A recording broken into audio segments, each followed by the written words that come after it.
ठीक।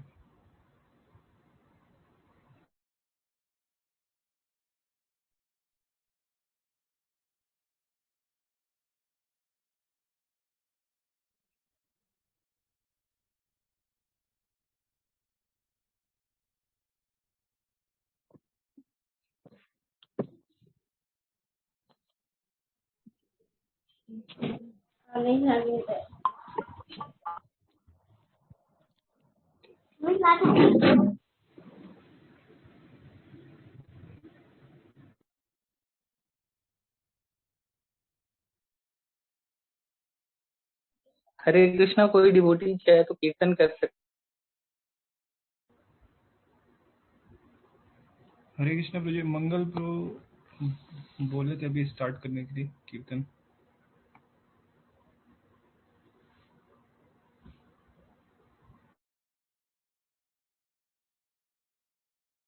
ओके प्रभु।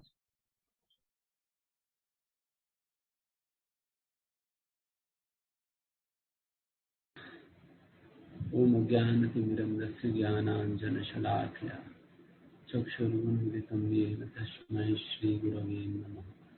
श्रीचैतन्यमनोभीष्टं स्थापितं येन भूतले स्वयं रूपः तदामह्यं ददाति शुभदान्तिकम्। वन्देऽहं श्रीगुरोन् श्रीपदकमलं श्रीगुरोन् वैष्णवांश्च श्रीरूपं सागरजातं सहगनरघुनाथान्वितं तं सजीवं साद्वैतं सावधूतं परिजनसहितं कृष्णचैतन्यदेवं श्रीराधाकृष्णपादान् सहगणलता श्रीविशाखान्वितांश्च। हे कृष्ण करुणा सिंधु दीनबंधु जगतपते गोपेश गोपिका कांत राधा कांत नमोस्तुते। तप्त कांचन गौरांगी राधे वृंदावनेश्वरी वृषभानुसुते देवी प्रणमामि हरिप्रिय। वाञ्छाकल्पतरुभ्यश्च कृपा सिन्धुभ्येव च पतितानां पावनेभ्यो वैष्णवेभ्यो नमो नमः। जय श्री कृष्ण चैतन्य प्रभु नित्यानंद श्री गदाधर श्रीवासव गौरवृंद। हरे कृष्णा कृष्ण कृष्ण हरे हरे, हरे राम राम राम हरे हरे। नमो विष्णुदाय कृष्णपृष्ठाय भूतले श्रीमते भक्तिवेदांत स्वामी सरस्वती देवे गौरवाणी प्रचारिणे निर्विशेष शून्यवाद पाश्चात्य देश तारिणे। गौरांग। हाँ, हरे कृष्णा, सर्व स्वागत है। आज क्या करना था, कौन सी चैप्टर हम चर्चा कर रहे हैं, तो कौन शेयर करेंगे?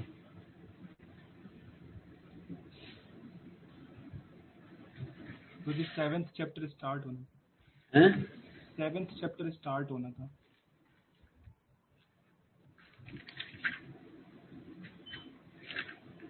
7th chapter.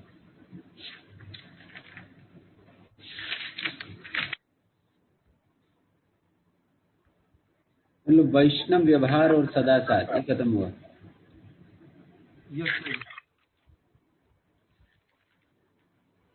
वैष्णव सदाचार खत्म हुआ ना? यस यस प्रभु जी, ये खत्म हुआ था लास्ट टाइम जी। यस प्रभु जी, लास्ट टाइम खत्म हुआ है ये। तो अच्छा, 7 बात है। भक्तों के जीवन में परीक्षा है।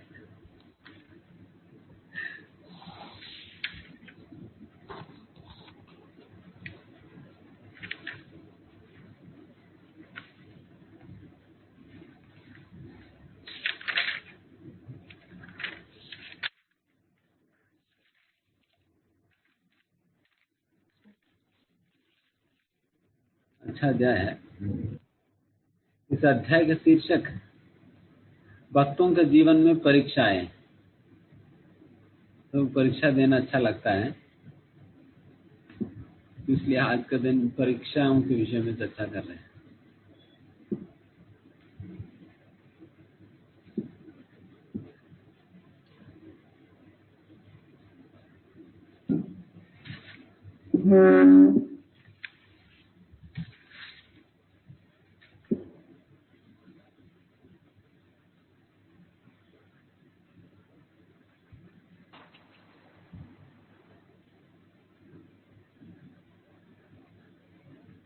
अच्छा, मैंने उसमें कर रखा, उसमें तो नहीं, हाँ उसमें आ रही होगी। श्री चैतन्य चरितामृत अंत्य लीला।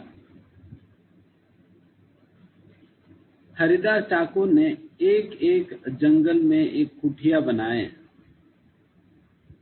वहां उन्होंने तुलसी का पौधा लगाया और तुलसी के सामने प्रतिदिन 3 लाख बार भगवान के नाम का जप किया करते थे। वे दिन रात निरंतर जप किया करते थे, बिना कठिनाई के। कोई कहीं भी बैठ सकता है। विशेष रूप से गंगा, यमुना या किसी अन्य पवित्र नदी के किनारे बैठने के लिए स्थान या कुटिया बनाकर तुलसी का पौधा लगाकर तथा तुलसी के सामने अविचल भाव से हरे कृष्ण महामंत्र का जप कर सकता है।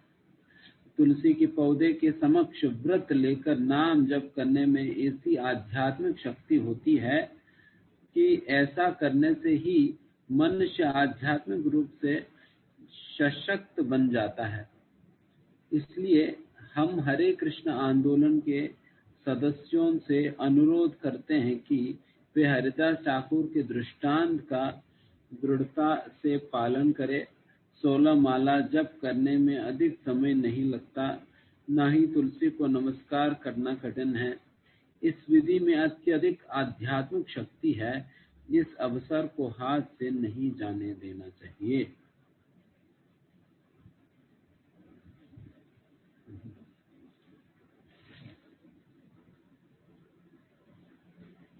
जैसा यहाँ पे शुरुआत में, जैसा हर बार ही हम जप के विषय में हम चर्चा करते हैं शुरुआत में, तो वैसे यहाँ पर भी जप के विषय में बताए जा रहे हैं, जप कैसे करनी चाहिए करके। तुलसी महारानी को सामने रखते हुए तुलसी महारानी के सामने बैठकर जप करनी चाहिए। ये सही विधि है। और इस प्रकार से तुलसी महारानी की संगति में बैठकर जप करना ये बहुत लाभदायक है और हमारा जप में बहुत सुधार आएगी अगर इस प्रकार की नियम का अगर हम पालन करें अपने जीवन में। और इस प्रकार से पालन करना भी बहुत आसान है, क्योंकि सभी के घर पे तो तुलसी तो होता ही है। और वैसा तुलसी पौधे को आप सामने रखा, फिर सामने बैठकर जप कर रहे हैं। कई बार लोग ऐसा भी देखा जाता है, लोग टहलते टहलते ही पूरा जप कर लेते हैं। ठीक है, कभी टहल सकते हैं, बट सारा ही जब टहल कर करने से, क्योंकि फिर जैसा हम टहलने लगते हैं फिर वो रजोगुण में आ जाता है, राजसिकता आ जाती है। तो इसलिए जहां तक भी हो सके हमें बैठकर जप करनी चाहिए, एंड वो भी तुलसी महारानी के सामने। तुलसी महारानी के कम से कम 16 माला तो इस प्रकार से कर लेनी चाहिए। बाकी एक्स्ट्रा माला जो आप करेंगे हो सकता है, ठीक है, अगर वो भी अगर इस प्रकार से बैठ के आप सही प्रकार से करेंगे तो तब भी बहुत ज्यादा प्रभाव पड़ेगी। अन्यथा अगर आपको मुश्किल पड़ रहे हैं, थोड़ा सा चलना ही पड़ेगा, देन फिर थोड़ा सा चला, वो भी 16 माला के अलावा क्यों, बट 16 माला तो कम से कम इस प्रकार से बैठकर तुलसी महारानी के सामने संकल्प के साथ हमें करनी चाहिए सुबह के समय पे। अगर इस प्रकार से हम जप को सुधारने के लिए हम एक एक चीजों को हम अभ्यास नहीं करें, देन आप खुद देखेंगे कि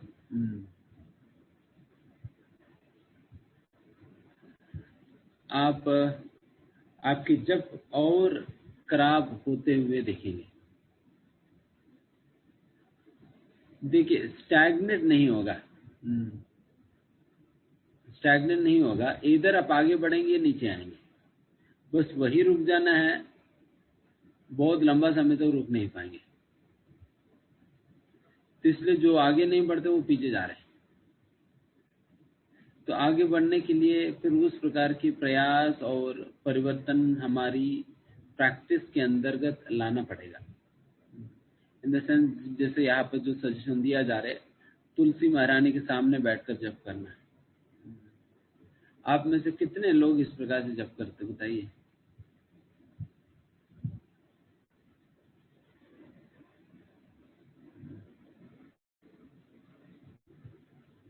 चैट में लिखिए। वैसे तो सभी पर्दे के पीछे ही है।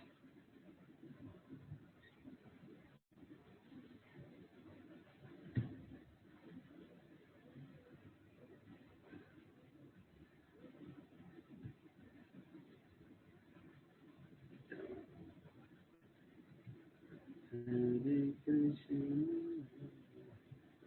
अच्छा, कोई कर नहीं रहे ऐसा? हाँ, ममता माता जी कर रही है। और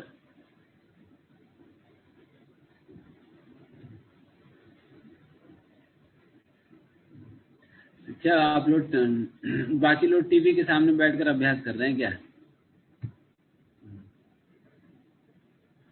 टीवी के सामने, मोबाइल के सामने।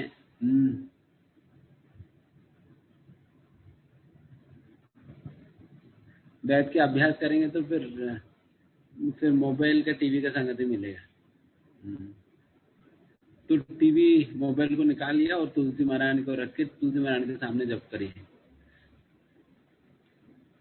एंड ये भी नहीं कि जिस बिस्तर पे सोते उसी बिस्तर पे बैठ के जप कर रहे हैं, ये वैसे ही अस्वच्छ है। वैसे ही अस्वच्छ है।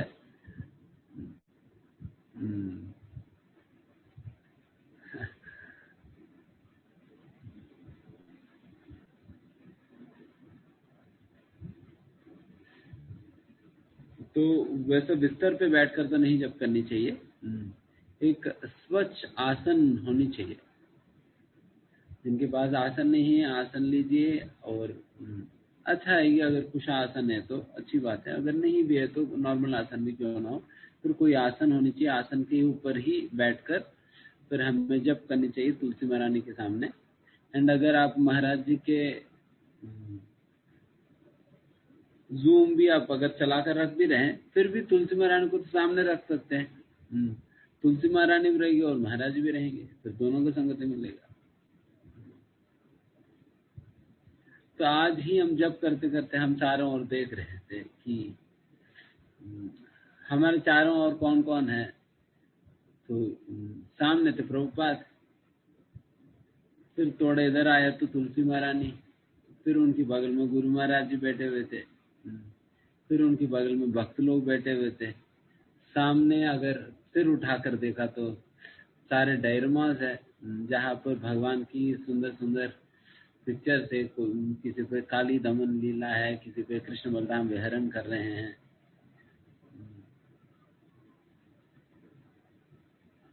और चारों ओर फिर भक्तों की जप करने की आवाज से तो हम सोच रहे थे कि भगवान की कितना कृपा है कि हमें ऐसा सौभाग्य मिली है कि इस प्रकार से इतना शुद्ध वातावरण में बैठ के जप करने का ना। बट डेफिनेटली ये हमारे दौर्भाग्य भी है कि ऐसा माहौल का भी हम फायदा नहीं भगवान के बारे में बताते हैं, के बारे में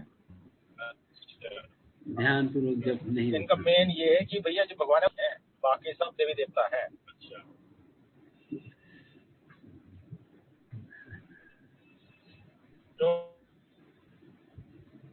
तो वैसे परिस्थिति मिलने पर भी दुर्भाग्य जीवन यही है कि फिर इसका फायदा उठाकर हम ध्यान पूर्वक जप नहीं कर पाते हैं। तो इसलिए फिर इतना माहौल क्रिएट करने के बाद भी हो नहीं पाता है। अगर वैसा माहौल भी नहीं क्रिएट करे तो बिल्कुल भी कोई चांस नहीं होगा। इसलिए आप लोग अपने सामने इस प्रकार के माहौल बनाइए। जैसा हम भी तुलसी महारानी रखते हैं, फिर सामने हम भगवान राधा गोविंद की फोटो रखते हैं, हरे कृष्ण महामंत्र की फोटो रखते हैं, ताकि कम से कम उन्हें देखकर तो स्मरण आए। अपने आप से तो हमारा दिमाग में तो खचरा ही चलता है। कम से कम उन्हें देखने पे maybe at one point of time at least अगर एक मंत्र भी हम सही प्रकार से जप करें, सही भाव के साथ, देन डेफिनेटली बहुत बड़ी बात है। तो इसलिए हम कम से कम अपने वातावरण को इस प्रकार के स्वच्छ वातावरण बनाकर रखने का प्रयास करनी चाहिए। अगर जहाँ पर आप बैठे हैं मतलब वहाँ पर भी गंदगी ना हो और स्वच्छ हो, उस प्रकार की स्थिति में आप भक्तों की संगति में अगर इस प्रकार से बैठ के महाराज जी के सामने, तुलसी महारानी के सामने राधा गोविंद जो फोटो लगाकर, हरे कृष्ण महामंत्र लगाकर और बहुत हल्का से प्रभुपाद जी का धुन चला रहे हो, तो उस प्रकार की वातावरण क्रिएट करके फिर उस वातावरण में एक सीरियसनेस आता है करने का। कुछ प्रिपरेशन ही नहीं, बस माला लेकर बैठ गए, तो फिर उसमें बहुत ज्यादा प्रभाव नहीं पड़ पाता है। तो इसलिए आप लोग प्रयास करिए, अगर जिनको भी हो सके इस प्रकार से करने की। तो कौन कौन करेगा आज से?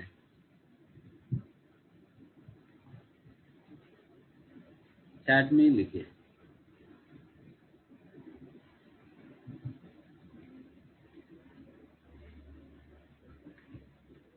राम अवतार प्रभु को तुलसी महाराज तो सूख गई, इतना तेज जप कर रहे हैं।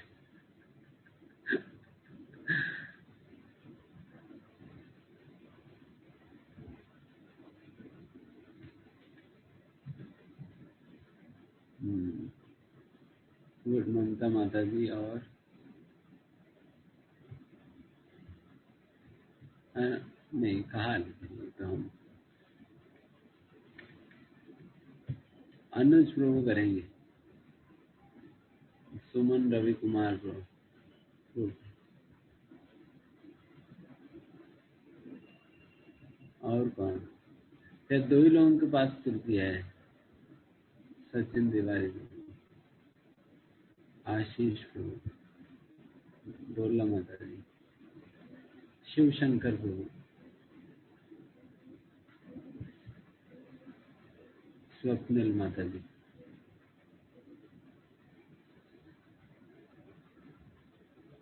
चित्रा माता जी, महावीर प्रभु तो कर ही रहे हैं, राम अवतार प्रभु, अनुराग वर्मा प्रभु,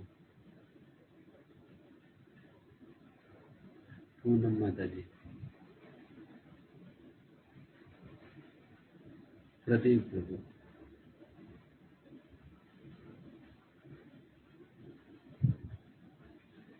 प्रशांत प्रभु, मोनिका माता जी, दोनों करेंगे।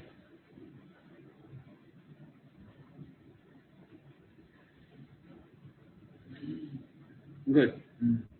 तो इस प्रकार से जो लोग, वेरी गुड,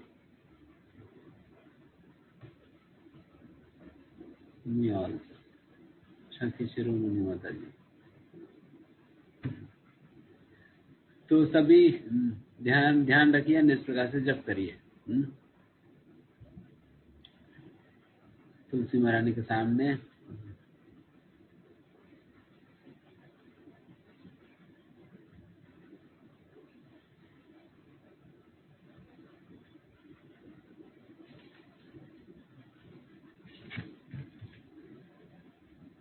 एंड नेक्स्ट, भक्तों के जीवन की परीक्षाएं। वैष्णव को अन्य देवताओं के उपासकों की अपेक्षा अधिक दुख क्यों मिलते हैं? वैष्णव को अन्य देवताओं के उपासकों की अपेक्षा अधिक दुख क्यों मिलते हैं? लीला पुरुषोत्तम भगवान श्री कृष्ण पाठ 5।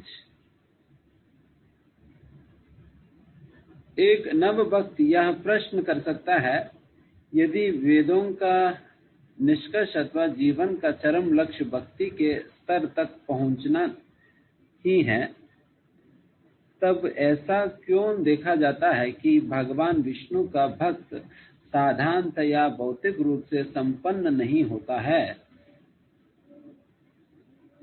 जबकि भगवान शिव का भक्त अत्यंत ऐश्वर्यवान दिखाई देता है। इस विषय में शंका दूर करने के उद्देश्य से परीक्षित महाराज ने सुखदेव गोस्वामी से प्रश्न किया।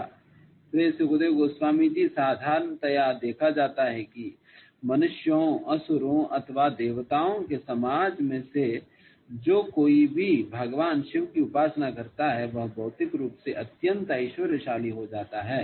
यद्यपि भगवान शिव स्वयं एक अकिंचन की बाती रहते हैं। दूसरी ओर श्रीदेवी के स्वामी भगवान विष्णु के भक्त संपन्न प्रतीत नहीं होते हैं। कभी कभी तो वे बिना किसी भौतिक वैभव के जीवन यापन करते दिखाई देते हैं। भगवान शिव किसी वृक्ष के नीचे अथवा हिमालय पर्वत के हिम में निवास करते हैं। वे अपने लिए एक भवन का निर्माण भी नहीं करते हैं, फिर भी भगवान शिव के भक्त अत्यंत संपन्न हैं। श्री कृष्ण अथवा भगवान वैकुंठ लोक में हो या इस भौतिक जगत में हो, वे अत्यंत ऐश्वर्य पूर्वक जीवन व्यतीत करते हैं, किंतु उनके भक्त दरिद्र प्रतीत होते हैं। ऐसा क्यों है? महाराज परीक्षित का प्रश्न क्या था? और राजा परीक्षित के प्रश्न का उत्तर देते हुए सुखदेव गोस्वामी कहने लगे, शिवजी भौतिक शक्ति के स्वामी हैं। भौतिक शक्ति की प्रतिनिधि दुर्गा देवी है तथा शिवजी उनके पति है। दुर्गा देवी पूर्ण रूप से शिवजी की शक्ति के अधीन है। अतएव यही समझना चाहिए कि शिवजी इस भौतिक शक्ति के स्वामी हैं। भौतिक शक्ति का प्रकाश सत, रज तथा तमस नामक त्रिगुणों में निहित है। अतएव शिव जी इन त्रिगुणों के स्वामी हैं। यद्यपि बुद्धात्माओं के कल्याण के लिए शिवजी इन गुणों के संपर्क में रहते हैं, किंतु वे इनके निर्देशक है तथा इनसे प्रभावित नहीं होते हैं। यद्यपि बद्धात्माओं पर इन तीनों गुणों का प्रभाव पड़ता है, किंतु इन तीनों गुणों का स्वामी होने के कारण शिवजी इनसे प्रभावित नहीं होते हैं।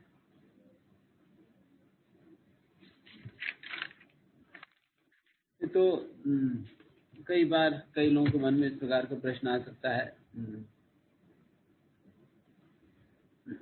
प्रभु जी भक्ति में आने तक तो जीवन ठीक था, बट जैसा आपने माला पकड़ा दिया तो हमारे जीवन में अड़चन शुरू होगी। तो तूफान आने लगी, भूकंप आने लगी, तो जीवन सारा शिथिल विथिल हो गया। तो आप अभी माला पकड़ नहीं पा रहे, छोड़ भी नहीं पा रहे, बीच में अटक गए, तो समझ नहीं आ रही क्या करें।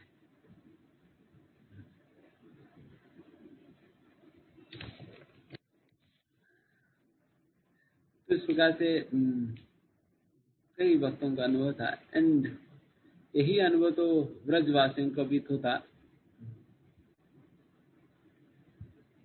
ब्रज में भी कभी किसी का प्रकार का उत्पात तो था नहीं भगवान कृष्ण की प्राकट्य के पहले।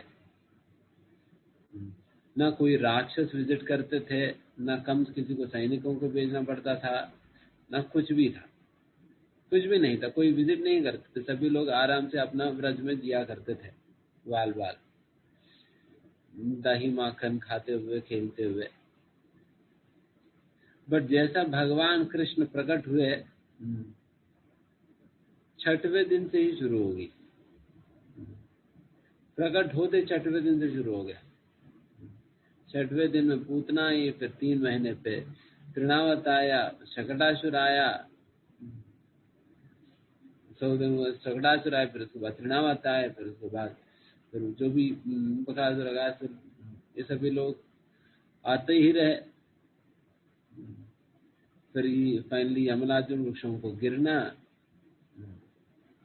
तो ये सारा कुछ फिर 11 साल तक यही चल रहा था। प्रतिदिन 4-5 असुरों को मारना ही पड़ता था भगवान को दोपहर के समय, खाना खाने के पहले। भगवान के लिए तो एक प्रकार के एंटरटेनमेंट ही है, बट उस प्रकार से करते थे। बट भगवान प्रकट होने तक तो उनके जीवन में इस प्रकार से कुछ भी नहीं था, बट भगवान प्रकट होने के बाद सारा कुछ शुरुआत होगी। उसी प्रकार से ही कई बार लोग भक्ति में आने के पहले तक ज्यादा कुछ प्रॉब्लम नहीं होता, बट कई बार भक्ति में आने के बाद कुछ प्रॉब्लम शुरू होने लगती है।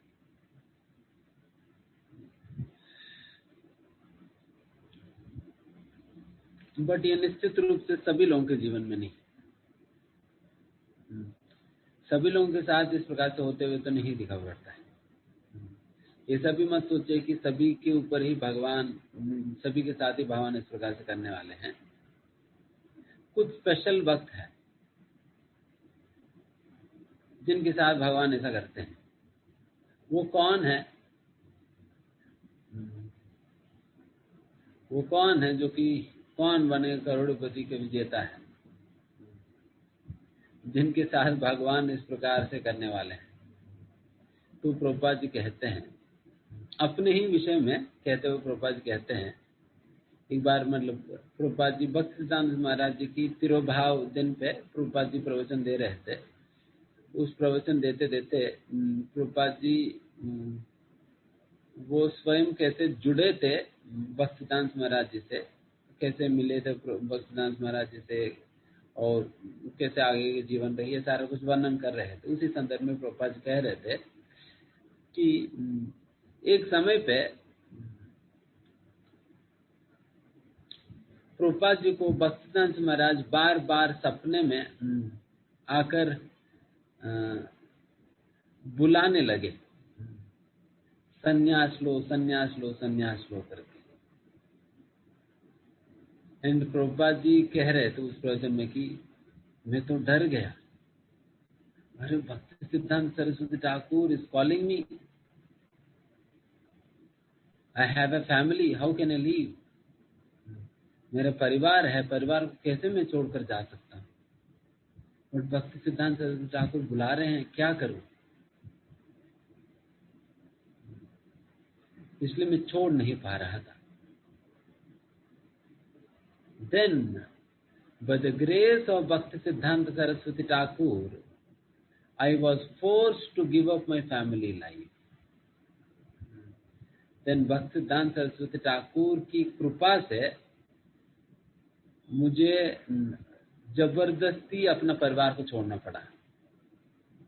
कैसे कि देन फिर प्रभुपाद जी कहते हैं, by the grace of Krishna, my business was not going well. भगवान की कृपा से मेरा व्यापार सारा ठप हो गया। प्रभुपाद जी शेयर कर रहे थे, भगवान की कृपा से मेरा सारा व्यापार ठप हो गया। एंड फिर आप लोग जानते हैं किस प्रकार से पत्नी के साथ जो वार्तालाप रही प्रभुपाद जी का चाय के विषय में, क्योंकि प्रभुपाद जी की पत्नी बहुत चाय से आसक्त थी, छोड़ नहीं पा रही थी। तो कभी प्रभुपाद जी को पुस्तकों को भी भेजकर चाय वो खरीदती थी।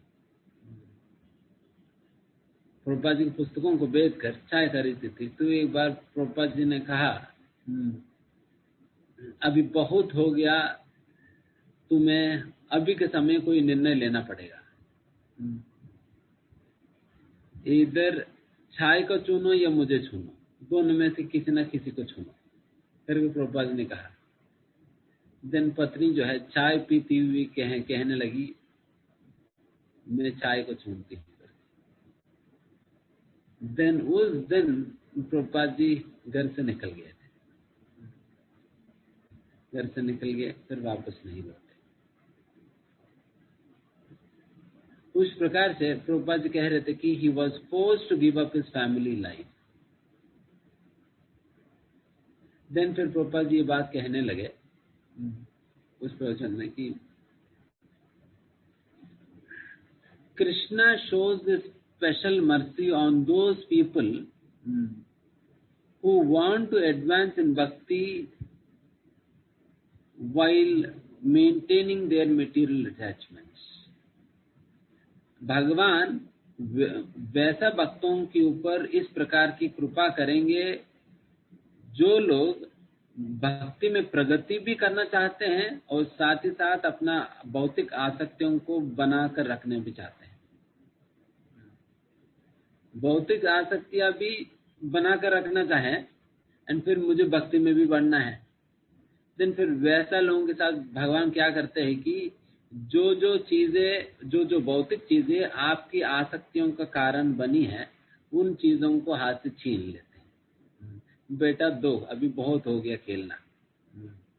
कई बार बच्चों से हम खिलौना छीन लेते हैं ना कोई काम कराने के लिए, बहुत हो गया अभी दे दो वापस, तो फिर वैसा ले लेते हैं। तो इसलिए हमारी इच्छा है कि क्या उस प्रकार के ट्रीटमेंट में जाना है या नहीं जाना है। अगर भौतिक आसक्तियों को मेंटेन करते हुए भक्ति में प्रगति करना चाहे तो तब इस प्रकार की ट्रीटमेंट फिर जरूरी हो जाएगी। बट हम स्वयं ही भौतिक आसक्तियों को छोड़ देना चाहे और फिर भक्ति में प्रगति करना चाहे, देन फिर भगवान के इशारा को जंजर करने की जरूरत नहीं पड़ेगी।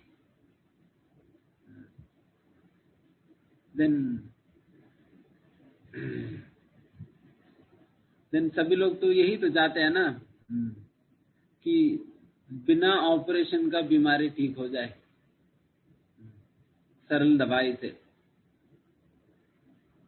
बट कोई व्यक्ति तो ऐसा आसक्त रहते हैं भौतिक चीजों से, जो नियम डॉक्टर ने कहा उन नियमों का पालन नहीं करेगा, उल्टा सीधा खा लेगा और उनकी बीमारी इतना बढ़ जाएगी कि दवाई से ठीक नहीं होगा, देन फिर उनकी ऑपरेशन करना ही पड़ेगा।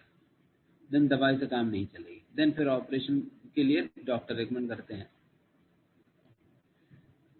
तभी कौन ऑपरेशन से ही ठीक होना चाहेंगे? सभी लोग तो ऑब्वियसली दवाई से ही ठीक होना चाहेंगे ना। दवाई से हम ठीक होना चाहेंगे, कोई ऑपरेशन तक जाना नहीं चाहेंगे। तो इसलिए अगर दवाई से ठीक होना चाहे देन छुड़वाने के पहले छोड़ दो। वैसे भी छुड़वाना पड़ेगा ही, वैसे भी छोड़ना पड़ेगा, इधर छुड़वाई जाएगी या नहीं तो छोड़ना होगा। बेसिकली छुड़वाने की जब बात करी जा रहे इसका मतलब ये कि ये भौतिक आसक्तियों को ऐसा नहीं कि परिवार को छोड़ना है या कुछ इस प्रकार से, रादर जो भी जिस प्रकार की आसक्ति हम मेंटेन करके चलते हैं उन आसक्तियों को छोड़ना पड़ेगा। देखिए आसक्ति का मतलब क्या होता है हम बता रहे हैं कि कई बार आसक्ति और प्रेम के बीच में लोगों को व्यत्यास नहीं पता चलता है क्या है। जैसा धृतराष्ट्र की दुर्योधन के प्रति आसक्ति था, धृतराष्ट्र की दुर्योधन के प्रति आसक्ति था, वही दूसरी ओर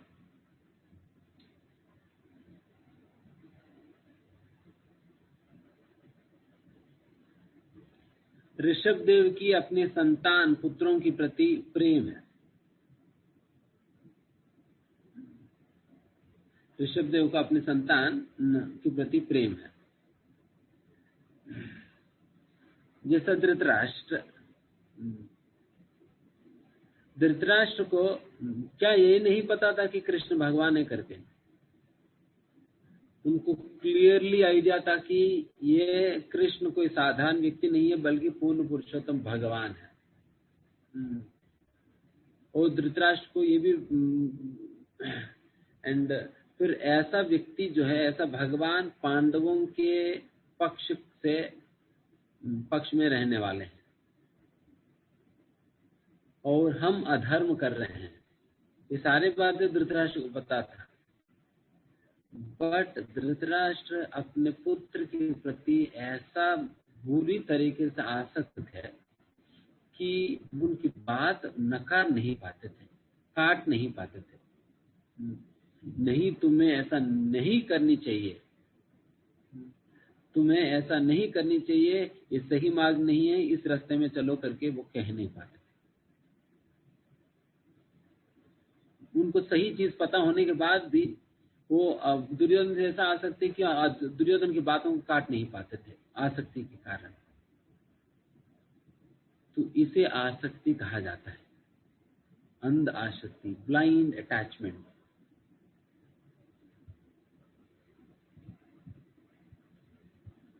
एंड दूसरी ओर ऋषभदेव, मतलब ऋषभदेव अपना राज्य को छोड़कर जाते हुए फिर अपने पुत्रों को ऐसा उपदेश करते हैं,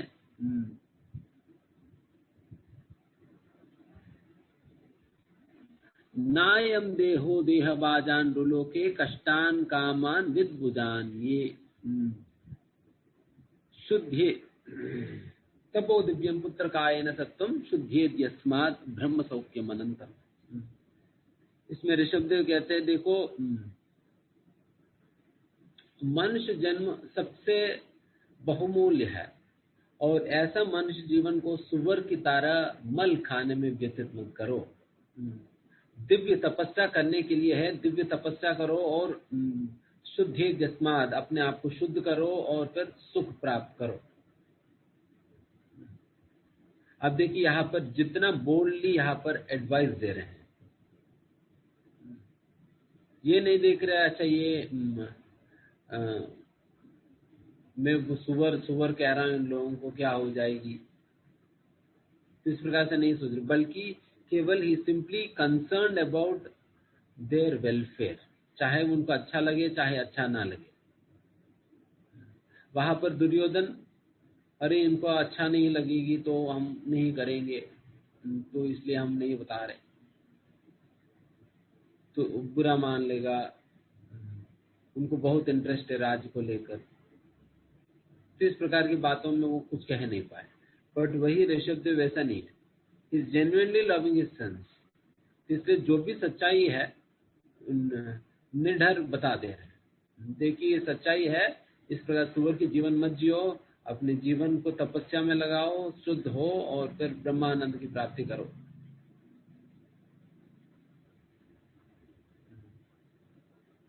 तो शुद्ध असलियत में, प्रेम में, we are simply concerned about the welfare of the person. आसक्ति में हमें ऑल्दो जानकारी है उनके लिए क्या अच्छा है, फिर भी केवल उस व्यक्ति की बातों को मानने के लिए हम सच्चाई को दे नहीं पाते, ये आसक्ति होता है। इसलिए कई बार लोग परिवार की बातों में आकर माला छोड़ देते हैं, माला कटा देते हैं। प्रभु जी हमारा परिवार वाले नहीं मान रहे हैं, कह रहे कि 2-2 घंटा माला पकड़ कर क्या बैठ रहे हैं, कुछ काम की बात करो, कुछ काम करो करके। इसलिए फिर काम करने के लिए फिर हम छोड़ दिया प्रभु। तो ये झूठा आसक्ति है, झूठा आसक्ति है। बिकॉज आपको पता है कि इस प्रकार से जप करना, भक्ति करना आपके लिए भी लाभदायक है और आपके पूरा परिवार के लिए लाभदायक है, बट फिर भी सिंपल परिवार की बातों में आकर हम छोड़ दे रहे हैं। नहीं, ये झूठा आसक्ति के अंदर बताएगी। इसलिए चाहे जो भी हो, ऋषभदेव की तरह हम अपने बातों को स्वच्छ रूप से रखें, हमें अपने भक्ति की नियमों पे हमें टिके रहना चाहिए। वी शुड नॉट डिविएट, हमें डिविएट नहीं करनी चाहिए किसी की बातों में आकर। तो इस प्रकार से झूठे आसक्ति और प्रेम समझना चाहिए क्या है, और उस प्रकार की झूठी आसक्ति में नहीं रहना चाहिए। एंड झूठी आसक्ति बनाकर रखे और साथ ही साथ आप प्रार्थना भी करोगे, भगवान भक्ति में प्रगति करा दो, एंड दूसरी ओर पकड़े रखे हैं, देन फिर भगवान भी क्या करेंगे, अरे एक हाथ से पकड़ा, एक हाथ से मुझे प्रणाम करता है ये, तो फिर मैं क्या करूं। तो फिर भगवान जिस हाथ से प्रणाम करते हो उस हाथ को पकड़ लेंगे, देन खींच लेंगे। देन फिर क्या होगा, जो जो कुछ भी आप पकड़कर टांग रहे थे वो छूट जाएगी। फिर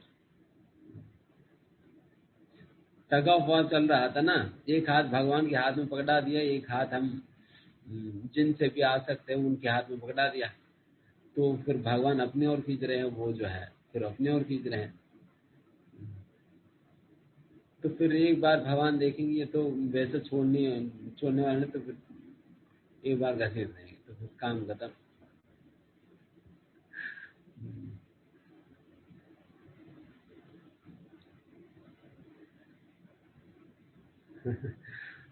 इसलिए प्रार्थनाएं भी जो हम करते हैं ना, समझ लेनी चाहिए, prayers will be answered now और लेटर। आज नहीं तो कल इसकी समाधान मिलेगी। जब हम पूछेंगे भगवान मुक्त करो, समझो कि मुक्त करने का मतलब होता क्या है। जब हम पूछ रहे भगवान बहुत मल पड़ा हुआ है, शुद्धिकरण कर दो, तो समझ लेनी चाहिए शुद्धिकरण करने का मतलब क्या होता है। जैसा आप प्रार्थना करेंगे भगवान मेरे अंदर बहुत घमंड है, शुद्धिकरण कर दो, देन तुरंत भगवान किसी न किसी को भेजेंगे, बेटा तुम जाकर इनको घमंड थोड़ा ज्यादा हो गया, इनकी शुद्धिकरण करके आ जाना। देन कोई ना कोई जूनियर या सीनियर आएगा हमारे पास, एंड सभी लोगों के सामने बुरी तरीके से हमें डांट लगा देगा।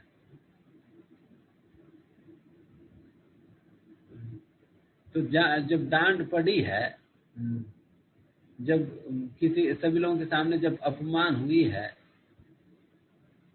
उनको किसी न भेजा है ना, तो कौन भेजा है?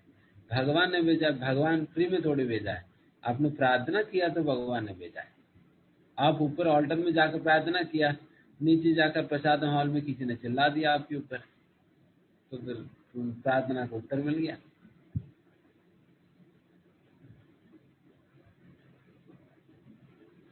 तो all of this is an arrangement of Krishna in answer to what we pray for.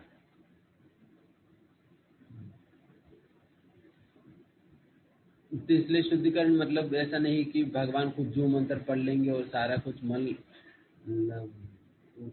Evaporate हो जाएगी, धुल जाएगी करके, ऐसा कोई झूम मंत्र तो नहीं है।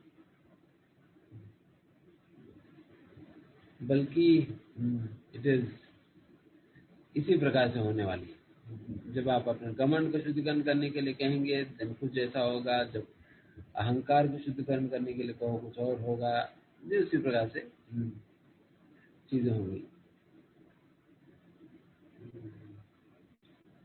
इसलिए don't think that Krishna is not responding to your prayers.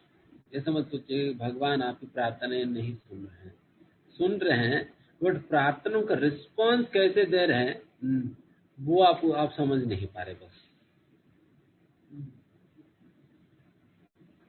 प्रार्थनाओं का रिस्पॉन्स कैसे दे रही है समझ नहीं पा रहे, तो इसलिए हम बता रहे।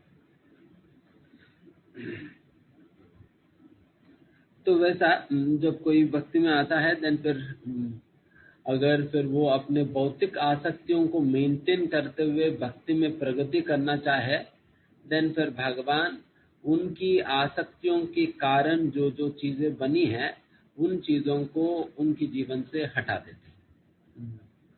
चाहे इष्ट मित्र हो या नहीं तो धन हो, पद हो, संपत्ति हो, नाम हो, जिससे भी हम आसक्ति रखते हैं उस चीज को हटाकर साइड कर दिया, तो भगवान कहें ठीक है अभी आगे बढ़ो,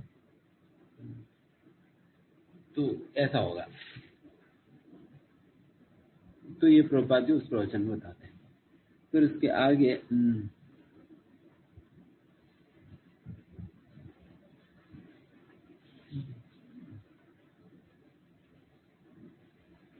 यहाँ पर शिव जी के तत्व के विषय में सुखदेव गोस्वामी वर्णन कर रहे हैं शिव जी कौन है। दुर्गा जी की पति है और दुर्गा जी सारा भौतिक सृष्टि की कंट्रोलर है। और शिव जी दुर्गा जी की पति होने के कारण दुर्गा जी शिव जी के नियंत्रण में काम करती है।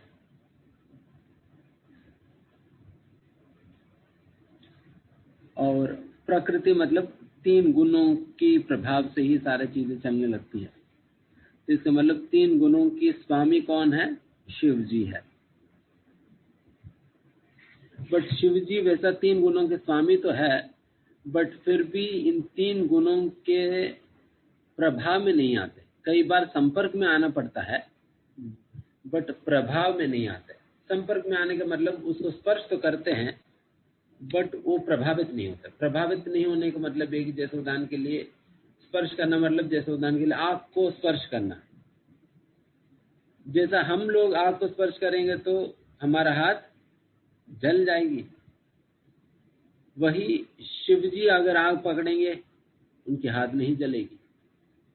उसी प्रकार से ही वही मतलब है।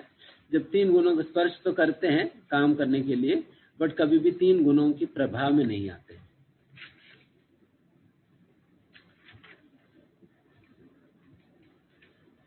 भगवान शिव की शक्ति क्या है, वे किसका नियंत्रण करते हैं? कोई पढ़िए, मैं थोड़ा थक गया।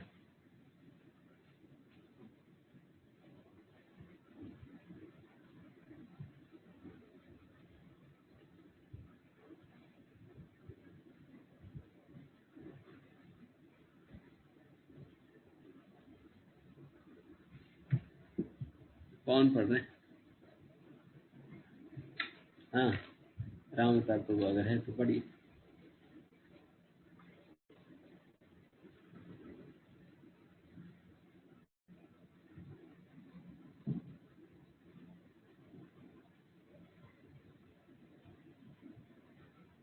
हाँ है।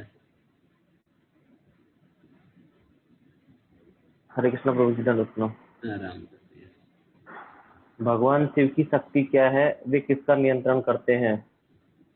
यह भौतिक जगत भौतिक प्रकृति के त्रिगुणों का उत्पाद है। अतएव समस्त प्रकार के विस्तार इन्हीं त्रिगुणों से उत्पन्न होते हैं। भौतिकतावादी विज्ञान की सहायता से आधुनिक सभ्यता ने अनेक यंत्रों तथा जीवन की सुविधाओं का निर्माण कर लिया है, किंतु फिर भी वे सब भौतिक त्रिगुणों की पारस्परिक क्रिया प्रतिक्रिया के प्रकार ही हैं। यद्यपि शिव भक्त अनेक भौतिक उपलब्धियों को प्राप्त करने में समर्थ होते हैं, फिर भी हमें ज्ञात होना चाहिए कि वे केवल त्रिगुणों द्वारा निर्मित पदार्थों को ही एकत्र कर रहे हैं। शिवजी के भक्त केवल भौतिक गुणों के मामले में ही समृद्ध हैं। वस्तुतः सभ्यता की यह तथाकथित प्रगति भौतिक अस्तित्व में बंधन का कारण है। वास्तव में ये प्रगति नहीं अपितु अधोगति है।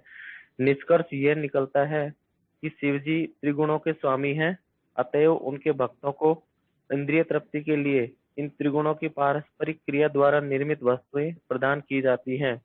किंतु भगवद गीता में हमें भगवान श्री कृष्ण उपदेश देते हैं कि व्यक्ति को गुणात्मक अस्तित्व से ऊपर उठने का प्रयत्न करना चाहिए। निस्त्रय गुणों भवार्जुन, मानव जीवन का ध्येय त्रिगुणातीत होना है। जब तक व्यक्ति निस्त्रय गुण्य नहीं होता है, वह भौतिक बंधनों से मुक्ति प्राप्त नहीं कर सकता है। दूसरे शब्दों में, भगवान शिव से प्राप्त अनुग्रह यद्यपि ऊपर से वैभवशाली प्रतीत होते हैं, तथापि वे वास्तव में बद्ध आत्माओं के लिए लाभदायक नहीं है। आगे पढ़ना है। ठीक है।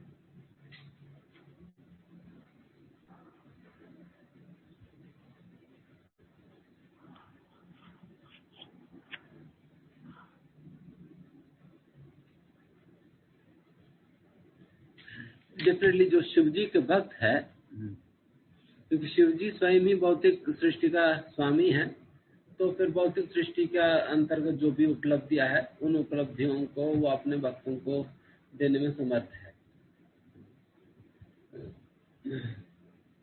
तो इसलिए उस प्रकार की उपलब्धि आप देते हैं। ठीक है, तुम्हें गाड़ी चाहिए, ठीक है ले लो। तुम्हें घर चाहिए, घर ले लो। या कुछ और सुविधा चाहिए तो ले लो। अच्छा संतान चाहिए, ले लीजिए। पति चाहिए, ले लो। पत्नी चाहिए, ले लो। करके ये सारा सुविधाएं दे देंगे शिव जी। भौतिक सुविधाएं है, बट यहाँ पर यही कहा जाता है कि बट ये कितना हमारा भक्तिमय जीवन के लिए हो या अपनी वास्तविक कल्याण के लिए कितना ये यूजफुल है, उपयुक्त है, ये हमें सोचना चाहिए।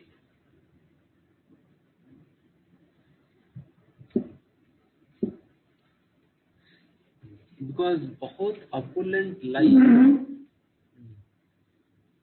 बहुत धनी परिवार में जन्म मिलना और उस प्रकार की बहुत धन प्राप्त होना, ये वास्तविकता में भक्ति के लिए अनुकूल नहीं है। भक्ति के लिए अनुकूल नहीं है। बिकॉज व्यक्ति इतना संपत्ति आने पे धनांध हो जाते हैं, वो अंधे हो जाते हैं धन के कारण। He will not be able to discriminate what is right and what is wrong, what is to be done, what is not to be done. वो व्यत्यास नहीं कर पाते हैं, क्या करनी चाहिए क्या नहीं करनी चाहिए। उस धन की वजह से वो अंधे बनकर फिर वो कई लोग तो नशापान इत्यादि चीजों में पड़ जाते हैं, फिर कई लोग फिर अपना संपत्ति को और विस्तार करने में लग जाते हैं, कोई अलग अलग प्रकार के व्यसनों में पड़ जाते हैं, केवल जीवन बर्बादी कर रहे हैं, जीवन बर्बाद कर रहे हैं। तो इसलिए उस प्रकार की अगर संपत्ति मिल भी जाए तो भी भक्तिमय जीवन के लिए कोई भी फायदा नहीं है। इसलिए इस प्रकार की संपत्ति की अपेक्षा एक भक्त नहीं करता है। पर दूसरी ओर ऐसा संपत्ति जब अपने आप से भगवान की योजना के अनुसार जब आती है तब वो रिजेक्ट भी नहीं करते, क्योंकि अगर प्रोपा जी एक और जगह पर इस प्रकार से लिखते हैं, अगर कोई भक्त को धन प्राप्त हो जाए वो निश्चित रूप से भगवान की योजना के अनुसार प्राप्त हुई है, निश्चित रूप से भगवान की योजना के अनुसार प्राप्त हुई है, क्योंकि उस समय भगवान की सेवा को आगे विस्तार करने हेतु तो उस भक्त को धन की आवश्यकता है। इसलिए भगवान उनको वैसा उनकी सेवा में सहायता प्रदान करने के लिए भगवान उनको धन दिए हैं, ना कि अपने इंद्रियों को संतुष्ट रखने के लिए नहीं। Rather it is simply to expand the mission of the Supreme Lord. इसलिए वैसा धन प्राप्त होने पे भक्त सच में बहुत प्रसन्न होगा। अच्छा, मुझे भगवान की मिशन को विस्तार करने में मुझे सहायता भगवान ने दी है, तो इस सुविधा को मुझे भगवान की सेवा में उपयोग करनी चाहिए करके वह उस धन को भगवान की सेवा में उपयोग करेगा।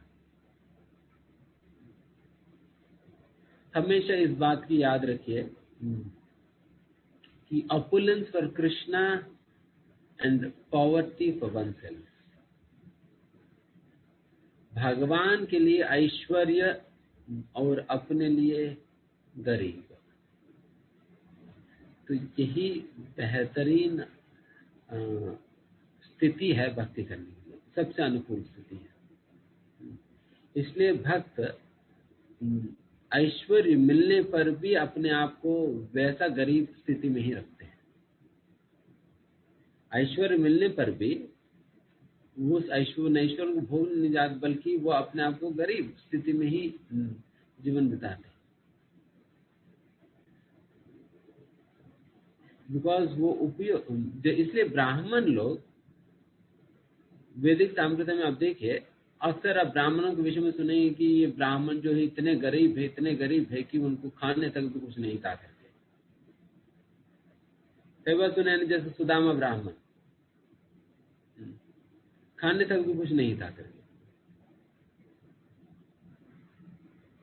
एंड उस समय की बातें आप ये भी तो सुनते ही होंगे कि राजा जो है इतने दानशील दानवीर सूर होते थे कि वो लोग खूब दान दिया करते थे, सोना दान देते थे, वस्त्र दान देते थे, ये दान देते। जैसा हम नंद महाराज की शुभ सुनते, नंद महाराज जो है लाखों लाखों गाय दान में दे दिया, वसुदेव जो है लाखों लाखों गाय दान में दे दिया। गाय जा कहाँ रहे हैं? इतना दान में दे दी, जा कहाँ रहे सारे? ब्राह्मण लोगों को तो दान में दी जाएगी। एक तरह से दान मिल रहे, दूसरी ओर से फिर वो लोग गरीब भी है, फिर कैसे हो रहे? इसका अर्थ यही है कि जितना जो कुछ मिलता है वो लोग आगे दान कर देते हैं, वो लोग आगे दान कर देते हैं, वो अपने पास नहीं रखते हैं, अपने पास नहीं रखते हैं। यही ब्राह्मण का है, ब्राह्मण के लक्षण यही है। जैसा एक ब्रह्मचारी सन्यासी हो, ब्राह्मण हो सही में, कि फिर वो अगले दिन के लिए कुछ भी रिजर्व में नहीं रखेगा। नहीं, आज हम कुछ अच्छा बना लिया और फिर हम कल तक स्टोर करके रखें। अच्छा, आज हमें अच्छा व्यंजन मिल गया तो फिर स्टोर करके रखे, फिर हम हर रोज थोड़ा थोड़ा खा रहे हैं।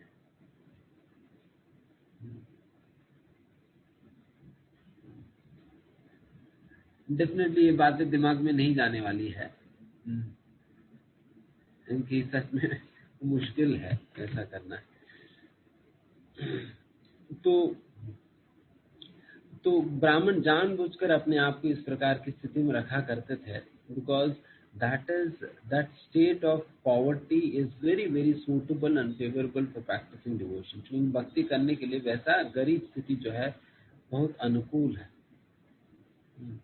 क्योंकि निस्सहाय की भावना हो या भगवान के ऊपर निर्भरता हो और भाव से भगवान के नाम लेना हो, ये सारा कुछ बहुत सहज रूप से होंगी, सहज रूप से होंगी। इसलिए इस प्रकार से अपने आप को वैसा स्थिति में रखते थे। इसलिए कॉलवेज जब चैतन्य महाप्रभु जब महाप्रकाश लीला करते हैं, कॉलवेज श्रीधर एक ऐसा ब्राह्मण, सुने कॉलवेज श्रीधर के विषय में?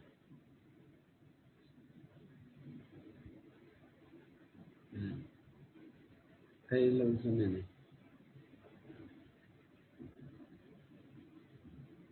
पांच हम तो खबर ही नहीं किया। अरे तो बहुत बड़ा अध्याय है।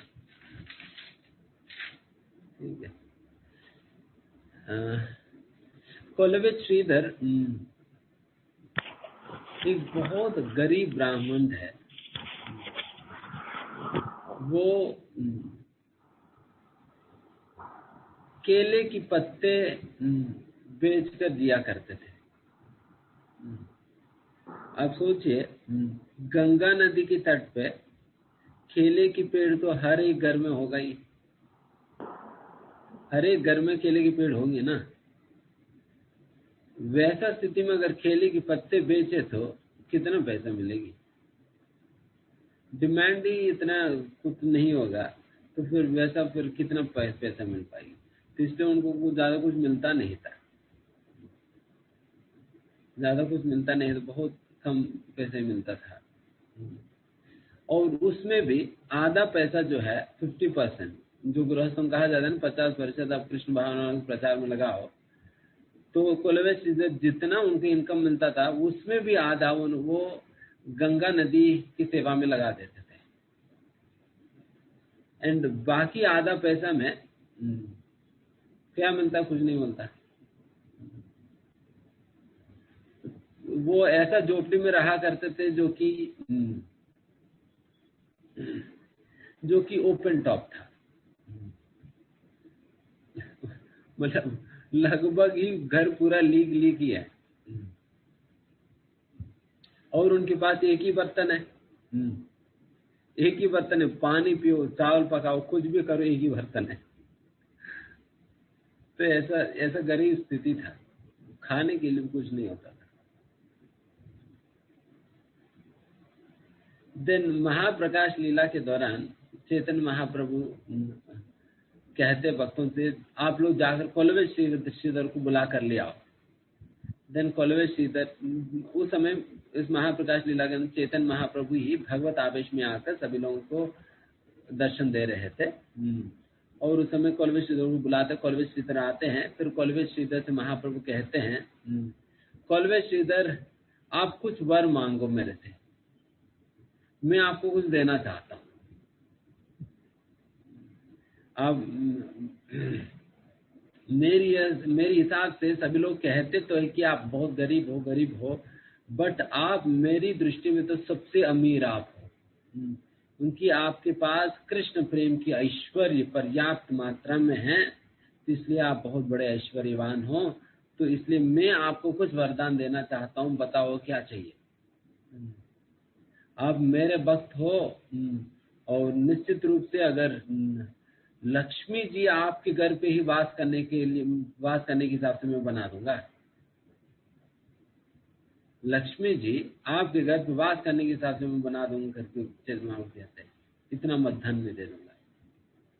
कोलवे श्रीधर कहते हैं कि महाप्रभु मुझे ये धन वन नहीं चाहिए, मैं जिस प्रकार से ठेले पे केले की पत्ते बेचकर मैं जी रहा हूँ, बस उसी प्रकार से जीने दो।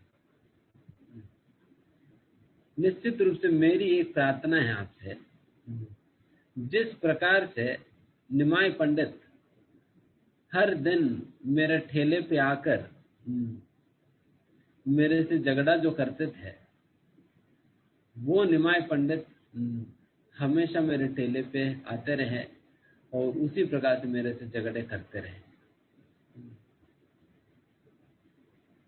और उसी प्रकार से मैं निमाय पंडित को केले के पत्ते वगैरह देता रहूं, और वो मुझे बिना पैसा देकर सारे माल उठाकर भाग जाए। तो वही लीला हमेशा मेरे साथ हो, और आपकी स्मरण हमेशा मुझे होते रहे। बस यही हमारी प्रार्थना है। हमें न कोई धन चाहिए, न कुछ चाहिए, हम पूर्ण रूप से संतुष्ट है इस अवस्था में। तो इस प्रकार से कोलवे श्रीधर अपने स्थिति को लेकर वो बहुत संतुष्ट है, कुछ और मांग ही नहीं रहे थे, कुछ और होती नहीं है उनके लिए। रात भर वो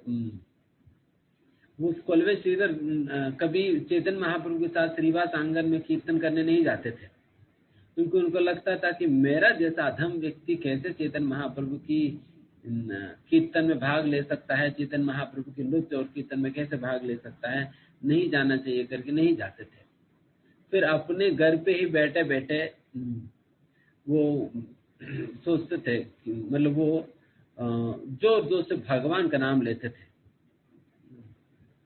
और इतने जोर से भगवान का नाम लेते थे कि आस पड़ोस वाले सभी लोग डिस्टर्ब हो जाते थे, एंड वो लोग अपने अपने घर से चिल्लाते थे, अरे ये कोलवे श्रीधर को कोई काम धंधा नहीं है, और ये भक्ति से नहीं भूखे पेट की दर्द से वो चिल्ला रही इस प्रकार से, कोई भक्ति भावना नहीं है, भूखे पेट से चिल्ला रहे हैं, इनको कोई खाना दे दो करके। फिर वहां से कोई कुछ बर्तन फेंक देते थे उनके ऊपर, कुछ इस प्रकार से फेंक देते थे उनके ऊपर, बंद करो तुम्हारे चिल्लाना। तो वैसा है। तो पता नहीं आप लोग जो भी, हम गए थे वहां पर राजापुर जगन्नाथ मंदिर के पीछे है, बहुत अंदर जाकर है, हम एक बार गए थे वहां पर। आज मतलब एक बिल्कुल छोटा सा ही मंदिर बना हुआ है, जिसमें कोलवे श्रीधर की लीला का चित्रपट है। बहुत सुंदर स्थान है, केतियों के अंदर, बिल्कुल जंगल में, बहुत सुंदर स्थान है। वहां पर हम कीर्तन किए थे। तो वैसा कोलवे श्रीधर वैसे संतुष्ट थे। तो इस प्रकार से संतुष्ट रहने के लिए धन संपत्ति की जरूरत नहीं पड़ती है, या धन संपत्ति संतुष्ट नहीं रखती है। बल्कि संतुष्ट रहना ये भक्ति में ही संभव है। एंड तो जिस प्रकार की संपत्ति वगैरह दिया जाता है शिव जी के द्वारा, वैसे भक्तों के लिए कोई मतलब की चीज नहीं है। ठीक है, नेक्स्ट पढ़िए।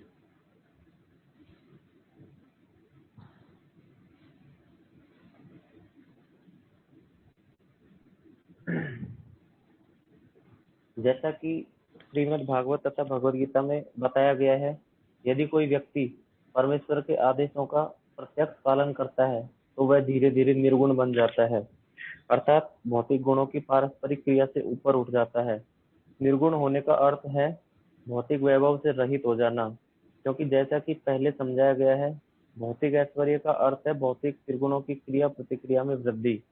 श्री भगवान की उपासना करने के द्वारा व्यक्ति भौतिक वैभवों से फूल उठने के स्थान पर कृष्ण भावनामृत में ज्ञान की आध्यात्मिक प्रगति से समृद्ध हो जाता है।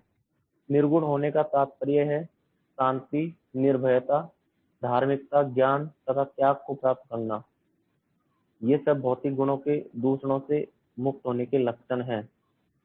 भगवान श्री कृष्ण युधिष्ठिर से कहते हैं, यदि मैं किसी भक्त पर विशेष अनुग्रह करता हूँ तथा उसकी देखभाल करने की विशेष इच्छा रखता हूँ, तब मैं सर्वप्रथम उसकी संपत्ति का हरण कर लेता हूँ।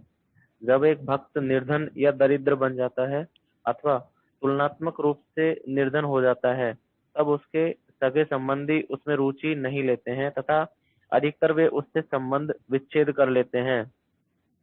तब भक्त द्विगुणित रूप से दुखी हो जाता है।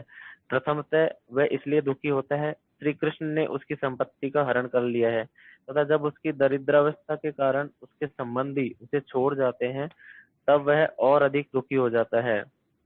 भगवान ने आगे कहा, जब मेरा भक्त समस्त भौतिक संपत्ति से वंचित हो जाता है तथा उसके बंधु बांधव तथा स्वजन उसका परित्याग कर देते हैं, तब उसकी देखभाल करने वाला कोई नहीं रहता है। अतएव वह पूर्ण रूपेण श्री भगवान के चरण कमलों की शरण में चला जाता है। इस संबंध में श्रील नरोत्तम दास ठाकुर ने गाया है, हे कृष्ण, हे नंद नंदन, आप राधा रानी के साथ मेरे समक्ष खड़े हैं। मैं अब आपकी शरण में आया हूँ, कृपया मुझे स्वीकार कीजिए, कृपया मुझे ठुकराइए मत। आपके अतिरिक्त मेरी अन्य कोई शरण स्थली नहीं है। जब एक भक्त इस तथाकथित दुख की दशा को प्राप्त होता है तथा संपत्ति और परिवार से वंचित हो जाता है, तब वह भौतिक वैभव की अपनी पूर्व दशा को प्राप्त करने का प्रयास करता है। यद्यपि वह बारंबार प्रयत्न करता है, किंतु श्री कृष्ण बारंबार उसके समस्त साधनों को हर लेते हैं।